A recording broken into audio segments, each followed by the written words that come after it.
or is it fake?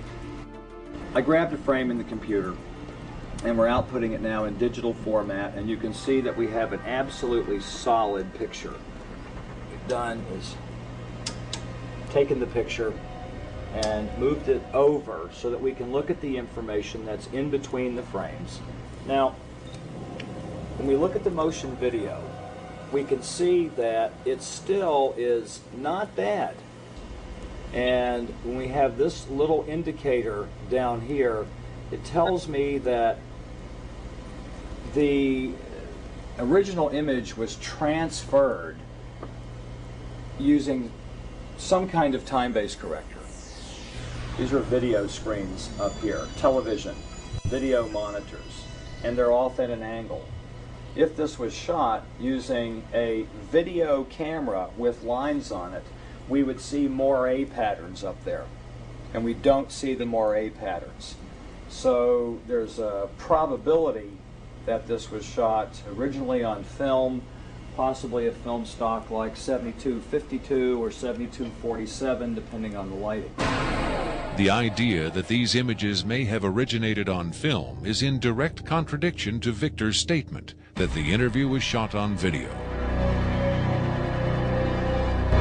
On closer inspection, Delatoso decided the images could indeed have been recorded by a video camera under certain specific conditions. In this case, I get the sense of it that this was originally created using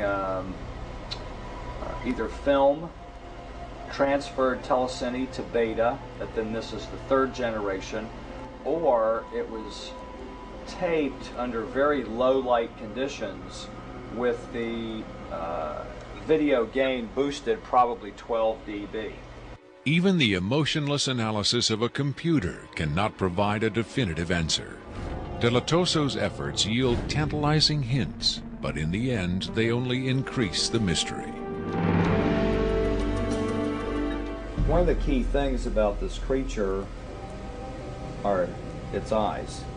Like the other experts, video analyst Jim Delatoso was emotionally affected by what he saw. He took the tape very seriously and offered this personal opinion.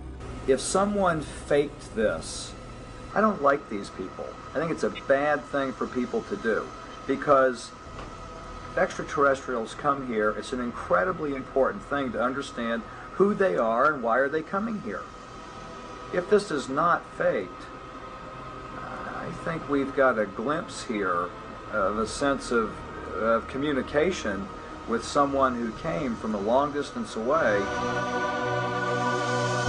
When asked his opinion of the alien interview, Adair was careful to answer only in terms of his own experiences. If you're referring to the film where it's aliens being interrogated at Area 51, I don't know. I've never seen a UFO in my life. I've never seen aliens pickled in a jar or anything like that. But I know I saw an engine that wasn't from our terrestrial technology. If you look at an engine like that, it came out of a craft. If it come out of a craft, then that craft has occupants. So it's very logical to assume then that those occupants could still be here and they could be interrogating them, or they could have downed another craft since 1971. Makeup artist John Criswell has provided special effects creatures for many Hollywood motion pictures and television shows, such as Spaced Invaders and Babylon 5. Hired by Rocket Pictures to create the aliens for the recreation segments of this program, Criswell was very interested to finally see the real thing. By Hollywood standards, I would say it's a pretty decent puppet. Well, to be honest with you, I would love to buy this being real, but it's probably a hoax. Well, I think this is a really cool design, and it's a great concept, but I think I could have done better. Whoever did this, I mean, they could have a job in Hollywood in a minute, no problem. This one has a much creepier quality than the alien autopsy tape, I think. That one I definitely didn't buy just because of the way it laid on the table. There was a couple of things. This actually, whoever did this was, or if someone did this, they were very clever because it hides a lot of stuff. So that's what makes me kind of disbelieve it a little bit. But, you know, who knows? Criswell thought the alien exhibited movements that would be difficult to fake. There are moments when this looks very real, and I don't know how they did certain little things about this.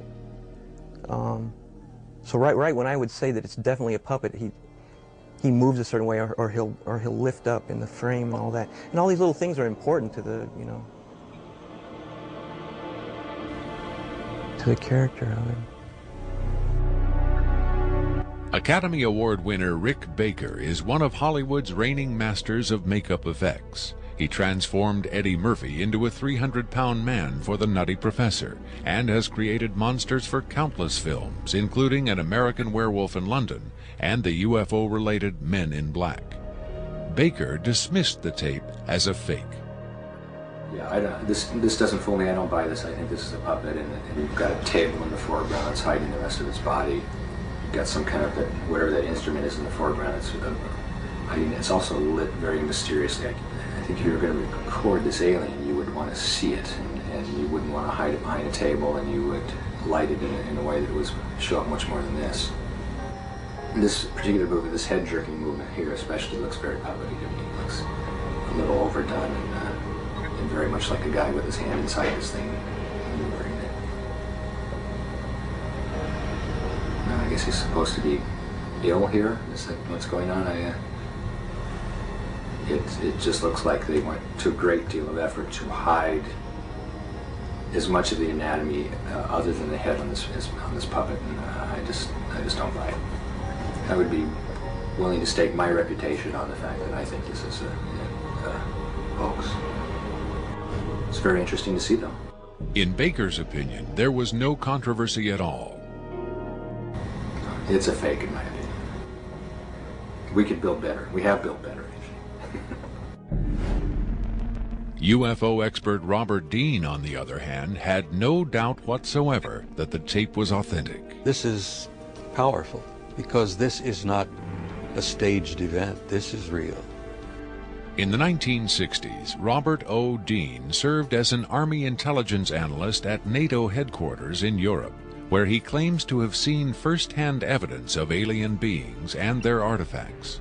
Retired from the Army, he is now a highly regarded UFO researcher and analyst. Dean was asked to view the tape and offer his expert opinion. Treating him like a piece of livestock, wiping his lips. Calling on his own first-hand experience for comparison, Robert Dean was stunned and moved by what he saw. That breaks my heart.